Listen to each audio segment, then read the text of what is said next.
ओम गण गणपत्ये नमः। भौम प्रदोष व्रत कथा। आप सभी का हमारे YouTube चैनल पर बहुत बहुत स्वागत है। आइए आज हम सुनते हैं भौम प्रदोष व्रत कथा। मंगलवार को आने वाले प्रदोष व्रत को भौम प्रदोष व्रत कहा जाता है। प्रदोष व्रत हर महीने में 2 बार आता है।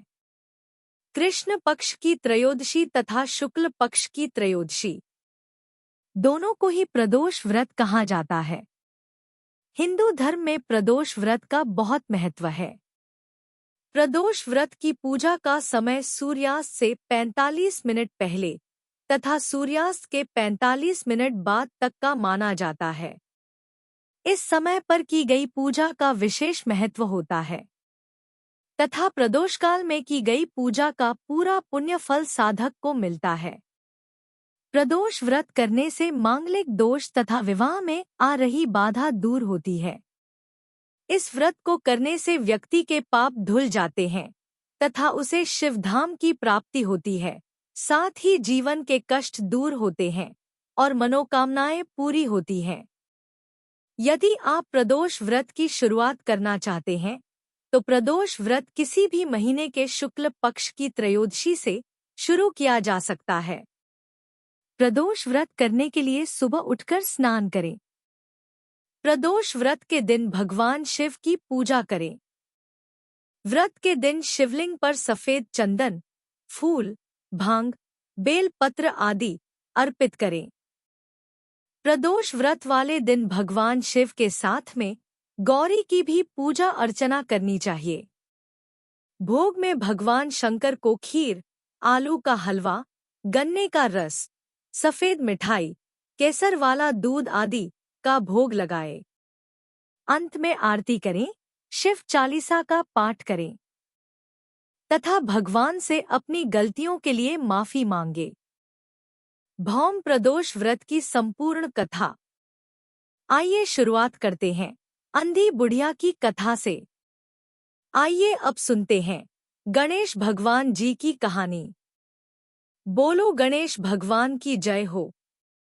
एक समय की बात है। एक नगर में एक बूढ़ी माई रहती थी। वह बहुत ही गरीब थी।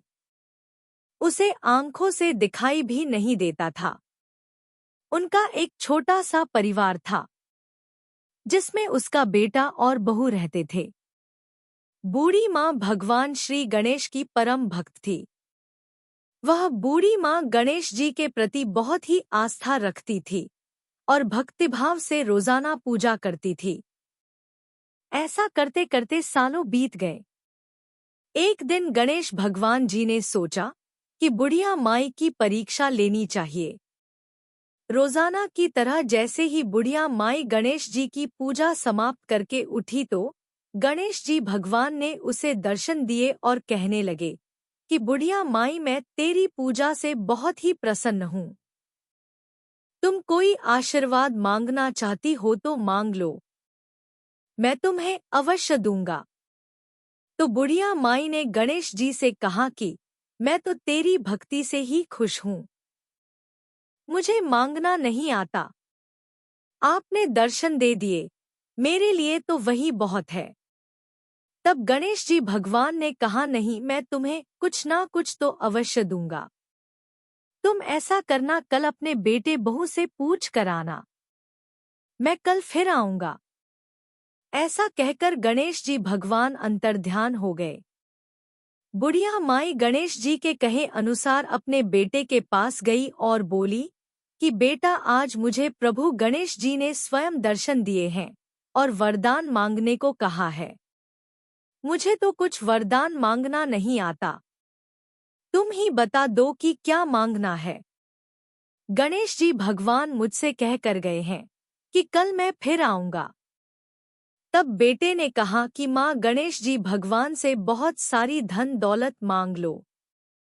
अगर धन दौलत होगी तो सब कुछ खरीदा जा सकता है। बुढ़िया माई ने सोचा कि बेटा तो अपने मतलब की चीज मांग रहा है, चलो बहू से चलकर पूछते हैं। फिर बुढ़िया माई ने अपनी बहू से पूछा तो बहू बोली कि माँ जी, हमारी शादी को काफी समय हो गया है और आपको भी तो पोता चाहिए। तो आप ऐसा करो, गणेश भगवान जी से अपने लिए पोता मांग लो। धन दौलत का क्या करेंगे? बुढ़िया माई ने सोचा कि अब मैं क्या करूं? ये दोनों तो अपने अपने मतलब की चीज मांग रहे हैं। चलो मैं अपनी प्यारी सहेली से पूछती हूँ, वही मुझे सही सलाह देगी। तब बुढ़िया माई पड़ोस में जाकर अपनी सहेली से बोली कि मुझे विनायक जी ने दर्शन दिए हैं और वरदान मांगने को कहा है। मैं क्या मांगू? मुझे तो कुछ मांगना ही नहीं आता। गणेश जी ने तो कहा था कि बेटे और बहू से पूछ कर आना। मैंने बेटे से पूछा तो बेटा तो कहता है कि माँ धन दौलत मांग लो, और बहू कहती है कि पोता मांग लो। मेरी तो समझ में नहीं आ रहा है कि मैं गणेश भगवान से क्या मांगू। बुढ़िया की बात सुनकर उसकी सहेली बोली कि तू क्यों तो धन दौलत मांगे और क्यों मांगे पोता। तू तो थोड़े ही दिन जिएगी, इसलिए तू तो गणेश भगवान से अपने लिए आंखें मांग ले, ताकि जितने दिन जिए उतने दिन इस संसार को अपनी आंखों से देख सके। बुढ़िया माई को अपनी सहेली की बात सही लगी। वह चुपचाप घर आ गई। बुढ़िया घर पर आकर सोचने लगी कि ऐसा क्या वरदान मांगा जाए कि जिससे बेटा बहू भी खुश हो जाए और मेरे मतलब की बात भी हो जाए। इस तरह विचार करते करते बुढ़िया माई रात को सो गई। सुबह जल्दी उठकर स्नान आदि करके गणेश जी की पूजा करने के लिए मंदिर चली गई। जैसे ही बुढ़िया गणेश जी की पूजा समाप्त करके उठी तो फिर से गणेश भगवान ने दर्शन दिए और पूछा कि बुढ़िया माई अपने बेटे बहू से क्या पूछ कर आई है। क्या मांगना है, मांग ले। तब बुढ़िया माई गणेश भगवान से कहने लगी कि मुझे तो आँख दे दो, जिससे मैं सोने के कटोरे में अपने पोते को दूध पीता हुआ देख सकूं। सुहाग दे, निरोगी काया दे, 9 करोड़ की माया दे, बेटा पोता दे, पर पोते का सुख दे। दुनिया में भाई भतीजे सारे भरपूर परिवार का सुख मुझे दे और अंत काल में मोक्ष दे। बुढ़िया माई की बात सुनकर गणेश जी बोले कि हे बुढ़िया माई, तूने तो मुझे ठग लिया और मुझसे कह रही थी कि मैं तो भोली भाली हूँ, मुझे तो कुछ मांगना नहीं आता, और आज तूने तो एक ही बार में सब कुछ मांग लिया। परंतु मैं तुम्हारी भक्ति भाव से बहुत ही खुश हूँ और जैसा तुमने कहा है वैसा ही होगा।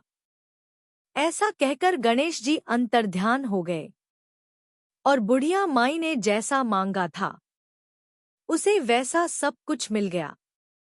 गणेश भगवान जैसा बुढ़िया माई को दिया वैसा सबको देना। कहानी कहने वाले को, सुनने वाले को और हुंकारा भरने वाले को, सब पर भगवान अपनी कृपा बनाए रखे। बोलो गणेश भगवान की जय हो। मांगलिया की कथा। आइए अब हम सुनते हैं भौम प्रदोष व्रत कथा।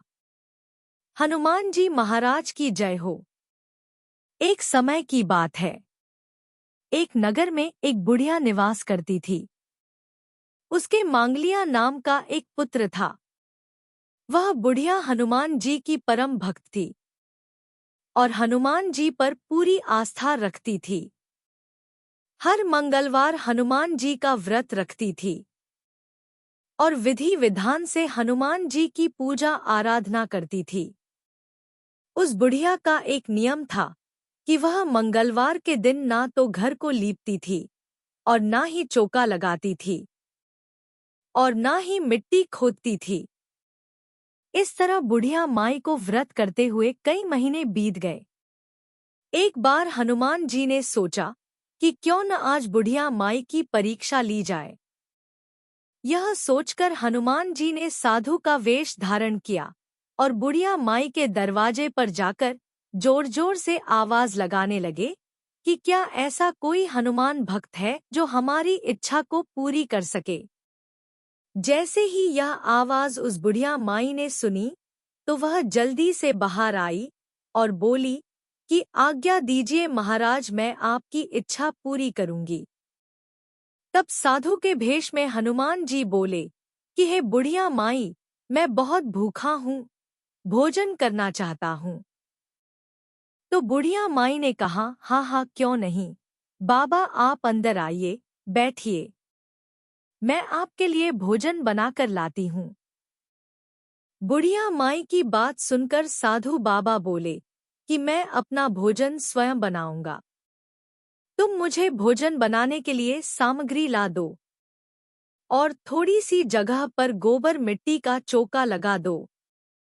साधु बाबा की बात सुनकर बुढ़िया माई दुविधा में पड़ गई और वह बोली कि हे बाबा, भोजन पकाने की सामग्री तो मैं ला दूंगी, पर बाबा मैं चौका नहीं लगा सकती। इसके अलावा आप कोई दूसरी आज्ञा दें तो मैं उसे अवश्य पूर्ण करूंगी। बाबा ने कहा कि मुझे विश्वास नहीं है कि तुम मेरा कहा हुआ पूरा करोगी। तो बुढ़िया माई बोली कि बाबा, मैं प्रतिज्ञा करती हूँ कि आप जो कहोगे मैं वही करूंगी।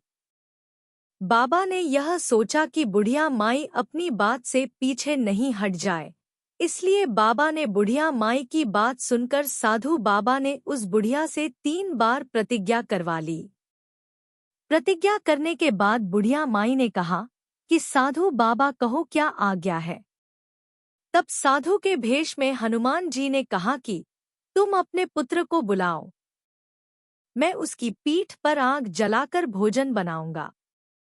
साधु बाबा की बात सुनकर बुढ़िया माई के पैरों तले जमीन खिसक गई, परंतु अब वह अपनी प्रतिज्ञा पर मन ही मन बहुत ही दुखी हुई और दुखी मन से अपने पुत्र मांगलिया को बुलाकर साधु बाबा को सौंप दिया और स्वयं दुखी होकर घर से बाहर जाकर बैठ गई। थोड़ी देर बाद में साधु बाबा ने बुढ़िया माई को आवाज लगाई कि अंदर आ जाओ, भोजन बनकर तैयार हो गया है। बुढ़िया माई आंसू बहाती हुई दुखी मन से अंदर आई। अब साधु बाबा ने कहा कि मांगलिया को भी पुकारो, वह भी आकर भोग लगाए। तो साधु बाबा की बात सुनकर वह बुढ़िया अपने आंसुओं को पोंछते हुए बोली कि साधु बाबा, उसका नाम लेकर मुझे और कष्ट ना पहुंचाओ। आपने जैसा कहा था वह मैंने कर दिया है, आप भोजन कर लो। साधु बाबा बोले कि जब तक आप अपने बेटे को आवाज नहीं लगाओगी तब तक मैं भोजन नहीं करूंगा और बिना भोजन किए ही यहाँ से चला जाऊंगा। अब बुढ़िया माई ने रोते रोते अपने बेटे को आवाज लगाई। जैसे ही बुढ़िया ने कहा कि मांगलिया भोजन कर लो, तो उसका बेटा दौड़ता हुआ वहां आ पहुंचा। अपने बेटे को जीवित देखकर बुढ़िया माई के आश्चर्य का कोई ठिकाना नहीं रहा। वह साधु बाबा के चरणों में गिरकर कहने लगी कि बाबा, आप कौन हैं? मुझे साक्षात दर्शन दीजिए। तब साधु बाबा अपने वास्तविक रूप में प्रकट हो गए। हनुमान जी को अपने घर आया देखकर बुढ़िया माई बहुत ही प्रसन्न हुई और उसने कहा कि मेरा तो जीवन सफल हो गया। साधु बाबा बुढ़िया माई को शुभ सौभाग्य, आरोग्य, जीवन और धन वैभव का और ढेरों आशीर्वाद देकर वहां से अंतर्ध्यान हो गए। बुढ़िया माई के मंगलवार का व्रत करने से उसके बेटे को अच्छा काम मिल गया, जिससे उसके घर में धन वैभव की कोई कमी नहीं रही। समय आने पर उसके बेटे की शादी हो गई, पोता हो गया। इस तरह वह बुढ़िया माई हनुमान जी की कृपा से सब तरह से सुखी और संपन्न हो गई और अपने समस्त सुखों का भोग करती हुई अंत काल में मोक्ष को प्राप्त हुई। इसलिए कहते हैं कि मंगल प्रदोष व्रत करने से भगवान शंकर और पार्वती जी भी इसी तरह भक्तों को दर्शन देकर अपने भक्तों की मनोकामनाएं पूरी करते हैं। जय हो गणेश भगवान की, जय हो हनुमान जी की। अब हम सुनेंगे भौम प्रदोष व्रत कथा, जो हर प्रदोष व्रत में अवश्य सुननी चाहिए। प्राचीन काल में एक नगर में एक विधवा ब्राह्मणी रहती थी। उसके घर में कोई कमाने वाला नहीं था, इसलिए वह अपने पुत्र को लेकर रोजाना नगर में भिक्षा लेने जाया करती थी और शाम होने पर अपने घर को लौट आती थी। एक दिन की बात है, जब वह भिक्षा लेकर अपने घर को लौट रही थी, तभी उसे एक छोटे बालक की रोने की आवाज सुनाई दी। वह विधवा ब्राह्मणी उस आवाज की तरफ गई। वहां जाकर देखा तो नदी किनारे एक सुंदर सा छोटा बालक रो रहा था।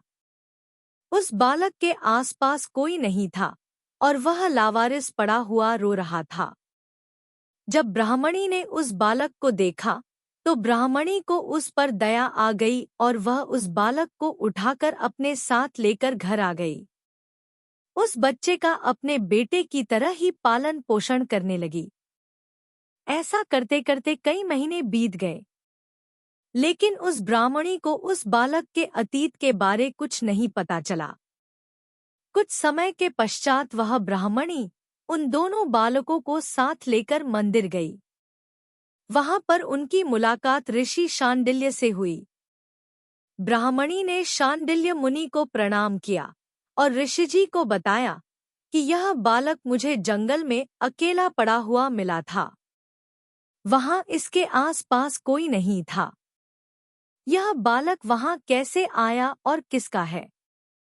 कृपा करके मुझे इस बालक के बारे में सब कुछ बताइए। तब ऋषि शांडिल्य ने ब्राह्मणी को बताया कि जो बालक तुम्हें मिला है वह विदर्भ देश के राजा का पुत्र धर्मगुप्त है, जो युद्ध में मारे गए थे, और उनकी माता को जंगल में बालक के जन्म पश्चात नदी किनारे मगरमच्छ ने अपना भोजन बना लिया था। इसलिए यह बालक अकेला पड़ा हुआ था। ऋषि की बात सुनकर ब्राह्मणी ने कहा कि महाराज, अब मैं क्या करूं? मैं तो बहुत ही गरीब हूं, जैसा बन पड़ता है मैं इसका पालन पोषण करती हूं। अब इस बालक को अपना राजपाट वापस कैसे मिलेगा? इसका कोई उपाय बताइए। तो ऋषि शांडिल्य ने कहा कि आप प्रदोष व्रत किया करो। हर महीने में त्रयोदशी के दिन 2 प्रदोष व्रत आते हैं, एक कृष्ण पक्ष की त्रयोदशी और एक शुक्ल पक्ष की त्रयोदशी। उस दिन आप विधि पूर्वक भगवान भोलेनाथ की पूजा अर्चना करना। उनकी पूजा अर्चना करने से तुम्हारे सारे संकट दूर हो जाएंगे और इस बालक को अपना खोया हुआ राजपाट भी वापस मिल जाएगा। विधवा ब्राह्मणी ऋषि शांडिल्य की बात सुनकर बहुत ही खुश हुई और अपने दोनों बच्चों को लेकर घर आ गई। और जैसे ही प्रदोष व्रत आया तो ब्राह्मणी ने प्रदोष व्रत करने शुरू कर दिए। ऐसे करते करते समय बीतता गया और दोनों बालक बड़े हो गए। एक दिन दोनों बालक वन में घूम रहे थे, तभी उन्हें कुछ गंधर्व कन्याएं नजर आई। ब्राह्मण बालक तो उन्हें देखकर घर लौट आया, किंतु राजकुमार धर्मगुप्त अंशुमति नाम की गंधर्व कन्या से बात करने लगा।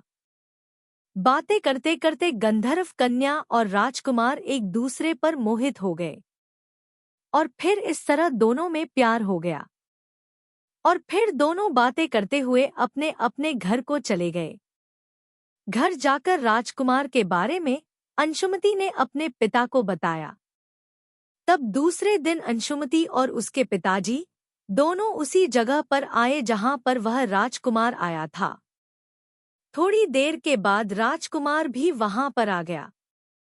कन्या ने अपने पिता को उस राजकुमार के बारे में बताया कि पिताजी, यह विदर्भ देश का राजकुमार है। अंशुमति के पिता धर्मगुप्त से मिलकर बहुत ही खुश हुए और कहा कि बेटा, मुझे भगवान शिव की आज्ञा है कि मैं अपनी बेटी का विवाह तुम्हारे साथ कर दूं और अपनी सेवा की सहायता से तुम्हारा खोया हुआ राज्य जीतकर तुम्हें वापस लौटा दूं। राजकुमार ने इसके लिए हाँ कर दी और फिर उन दोनों का विवाह धूमधाम से हो गया। इसके बाद राजकुमार धर्मगुप्त को अंशुमति के पिता ने बहुत सारी सेना देकर अपना राज्य वापस प्राप्त करने के लिए सहायता की। राजकुमार धर्मगुप्त ने गंधर्व सेना की सहायता से विदर्भ देश पर आक्रमण करके अपना आधिपत्य प्राप्त कर लिया और फिर अपनी ब्राह्मणी माता और अपने भाई को वहां पर बुलाकर सभी सुख पूर्वक रहने लगे। तब एक दिन अंशुमति ने बातों ही बातों में राजकुमार से पूछा कि स्वामी, आपको यह सब कुछ कैसे मिला? आपने ऐसा क्या किया था जिससे आपका खोया हुआ मान सम्मान वापस मिल गया? राजकुमार ने अपनी पत्नी अंशुमति को प्रदोष व्रत का सारा विधान बताया तो अंशुमति यह सब कुछ जानकर बहुत ही खुश हुई और बाद में वह भी हर प्रदोष व्रत का नियम से पालन करने लगी और श्रद्धापूर्वक व्रत करती। राजकुमार धर्मगुप्त का जीवन सुखी और संपन्न हो गया। यह सब कुछ ब्राह्मणी और राजकुमार धर्मगुप्त के प्रदोष व्रत करने का फल था। स्कंद पुराण के अनुसार जो भी व्यक्ति प्रदोष व्रत के दिन शिव पूजा करता है तथा प्रदोष व्रत की कथा को सुनता है या पढ़ता है, उसे 100 जन्मों तक कभी भी गरीबी और दुखों का सामना नहीं करना पड़ता। वह हमेशा सुखी और संपन्न रहता है।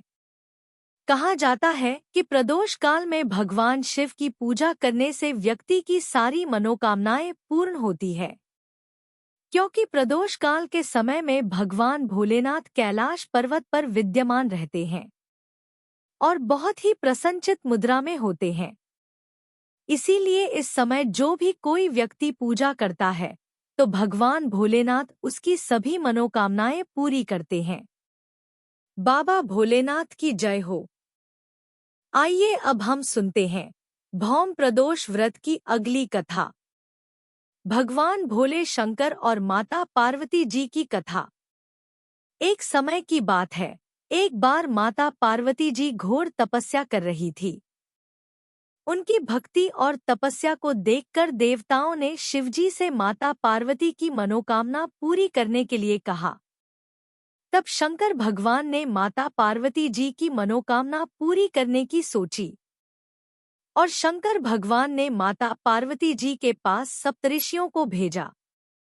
भोलेनाथ के कहे अनुसार सप्तऋषि माता पार्वती जी के सामने गए और वहां पर प्रणाम करके बोले कि हे माता पार्वती, आप शंकर जी से विवाह करना चाहती हैं, लेकिन उनका तो रहने का भी कोई ठिकाना नहीं है। राख लपेटे रहते हैं, बड़ी बड़ी जटाएं हैं। इस तरह कहते हुए सप्तऋषियों ने भगवान शंकर के सैकड़ों अवगुण गिना दिए और कहा कि कहाँ आप और कहाँ शंकर जटाधारी, आप दोनों का तो कोई मेल नहीं है। लेकिन पार्वती जी पर इस बात का कोई भी प्रभाव नहीं पड़ा। उन्होंने दृढ़ निश्चय और संकल्प के साथ अपनी तपस्या जारी रखी। तब सप्तऋषि माता पार्वती जी को प्रणाम करते हुए वहां से चले गए और जाकर भगवान भोले शंकर को सारी बात बता दी। भगवान भोले शंकर ने खुद ही माता पार्वती जी की परीक्षा लेने की सोची और भगवान शंकर माता पार्वती जी के सामने प्रकट हुए और माता पार्वती जी को वरदान दिया कि मैं तुम्हारी तपस्या से बहुत ही प्रसन्न हूँ और तुम्हारी मनोकामना पूर्ण होने का आशीर्वाद देता हूँ। ऐसा कहकर भगवान भोलेनाथ अंतर्ध्यान हो गए। पार्वती जी इस तरह का आशीर्वाद पाकर बहुत ही प्रसन्न हुई। माता पार्वती प्रसन्नता पूर्वक बैठी ही थी कि तभी अचानक पास के तालाब में एक मगरमच्छ ने एक लड़के को पकड़ लिया।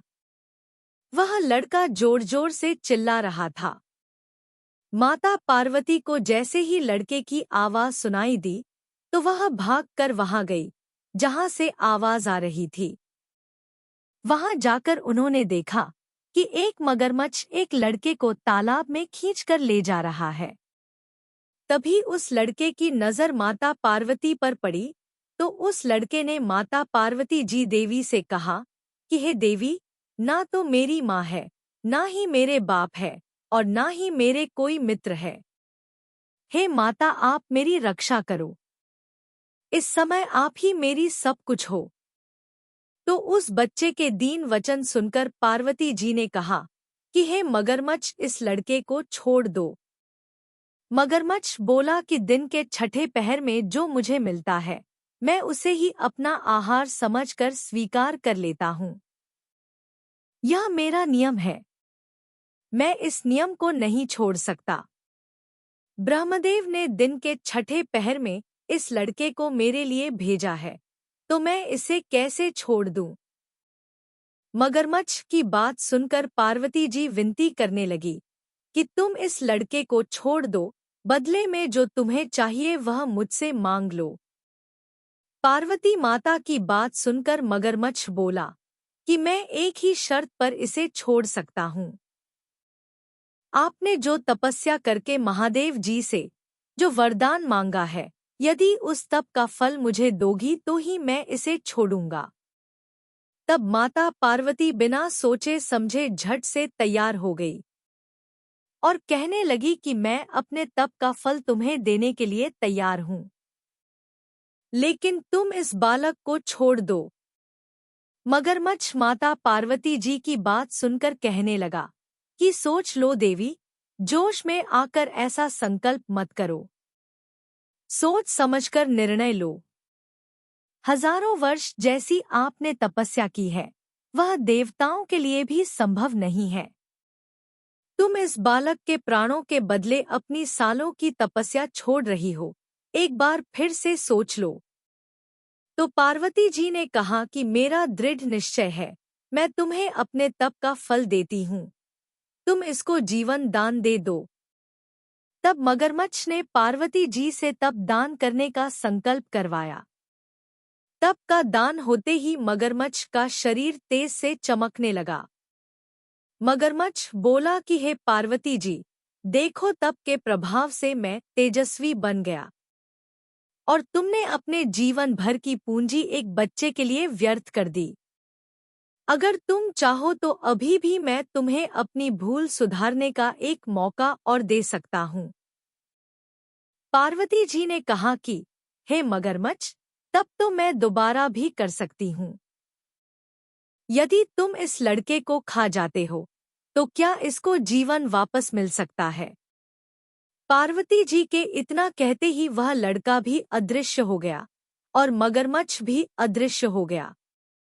पार्वती जी सोचने लगी कि यह सब कुछ क्या हुआ। फिर पार्वती जी ने विचार किया कि मैंने तप तो दान कर दिया है, अब अपना तप फिर से आरंभ करती हूँ।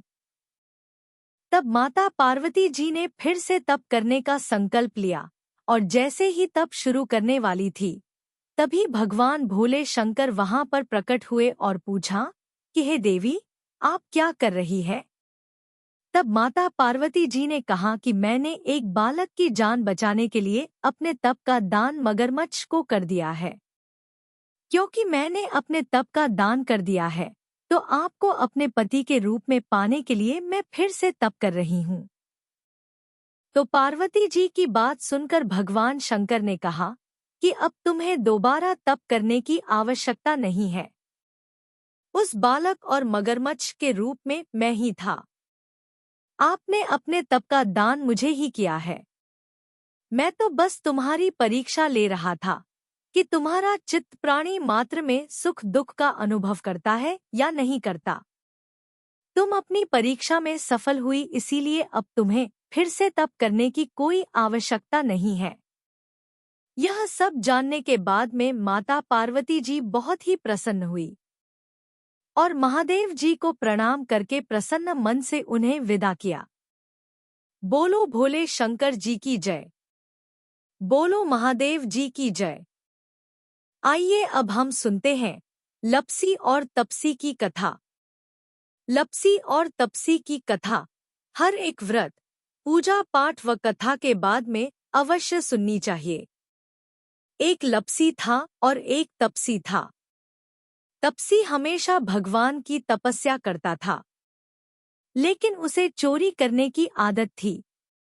लपसी रोजाना सवा सेर की लापसी बनाता और पहले भगवान को भोग लगाता, उसके बाद में स्वयं भोजन करता। दोनों भाइयों का यही नियम था। एक दिन किसी बात को लेकर दोनों में कहासुनी हो गई। तो तपसी बोला कि मैं रोजाना भगवान की तपस्या करता हूँ, इसीलिए मैं बड़ा हूँ। और फिर लपसी बोला कि नहीं, मैं रोज भगवान को सवा की लापसी का भोग लगाता हूँ, इसीलिए मैं बड़ा हूँ। ऐसा कहते हुए दोनों जोर जोर से लड़ने लगे। तभी वहां से नारद जी गुजर रहे थे। दोनों को लड़ता हुआ देखकर वहां आए और उनसे पूछा कि तुम दोनों क्यों लड़ रहे हो। तो दोनों ने अपने लड़ने का कारण बताया और अपने आप को बड़ा बताया। तब नारद जी बोले कि मैं तुम्हारा फैसला कर दूंगा। मैं कल आऊंगा और बता दूंगा कि कौन बड़ा है। दूसरे दिन लपसी और तपसी नहाकर अपनी रोज की भक्ति करने आए। तो नारद जी ने छुपकर 1.25 करोड़ की एक एक अंगूठी उन दोनों के आगे रख दी। जैसे ही भक्ति करते हुए तपसी की नजर उस अंगूठी पर पड़ी तो उसने चुपचाप से उसे उठाकर अपने पैर के नीचे दबा ली। लेकिन जब लपसी की नजर उस पर पड़ी तो उसने ध्यान नहीं दिया। उसने पहले भगवान को भोग लगाया और फिर स्वयं भोजन करने के लिए बैठ गया। थोड़ी देर बाद नारद जी सामने आए तो दोनों ने पूछा कि अब बताओ कि हम में से कौन बड़ा है।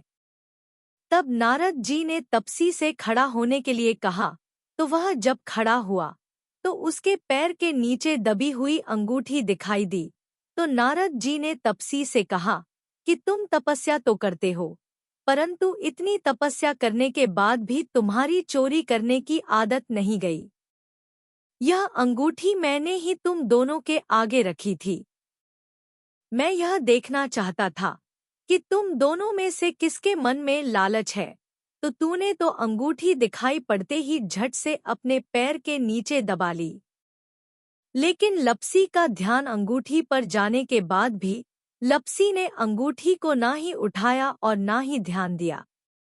उसने सिर्फ अपने भगवान जी में ही ध्यान रखा, उन्हें भोग लगाया और बाद में स्वयं भोजन करने लगा। इसीलिए लपसी बड़ा है और तुम्हें तुम्हारी तपस्या का कोई भी फल नहीं मिलने वाला। जितनी चाहे मर्जी तुम तपस्या कर लो, तुम्हें इसका कोई भी फल नहीं मिलेगा। तो तपसी को यह सुनकर बहुत ही दुख हुआ और वह शर्मिंदा होकर नारद जी से माफी मांगने लगा और कहने लगा कि आज तक की मेरी गलती माफ कर दो और मुझे बताओ कि मुझे मेरी तपस्या का फल कैसे मिलेगा। आज के बाद मैं कभी भी चोरी नहीं करूंगा। तब नारद जी ने कहा कि यदि कोई गाय और कुत्ते की रोटी नहीं बनाएगा तो उसका फल तुझे मिलेगा। यदि कोई आदमी ब्राह्मण को भोजन करवाकर उसे दक्षिणा नहीं देगा तो उसका फल भी तुझे ही मिलेगा। अगर कोई किसी को सूट या साड़ी देता है और उसके ऊपर अगर भेंट स्वरूप कुछ रुपए नहीं रखे तो उसका फल भी तुझे ही मिलेगा। अगर कोई व्यक्ति दिए से दिए जलाएगा तो उसका फल भी तुझे ही मिलेगा। अगर कोई औरत आंगन लीप कर चौका नहीं लीपेगी तो उसका फल भी तुझे ही मिलेगा। यदि कोई व्रत कथा में सारी कहानी सुन ले लेकिन तुम्हारी कहानी ना सुने तो उसका फल भी तुझे ही मिलेगा। उसी दिन से हर व्रत कथा और कहानी के साथ लपसी और तपसी की कहानी कही और सुनी जाती है। आशा करते हैं कि आपको भौम प्रदोष व्रत की कथा पसंद आई होगी। कथा पसंद आई हो तो वीडियो को लाइक करें, शेयर करें तथा चैनल को सब्सक्राइब जरूर करें। धन्यवाद।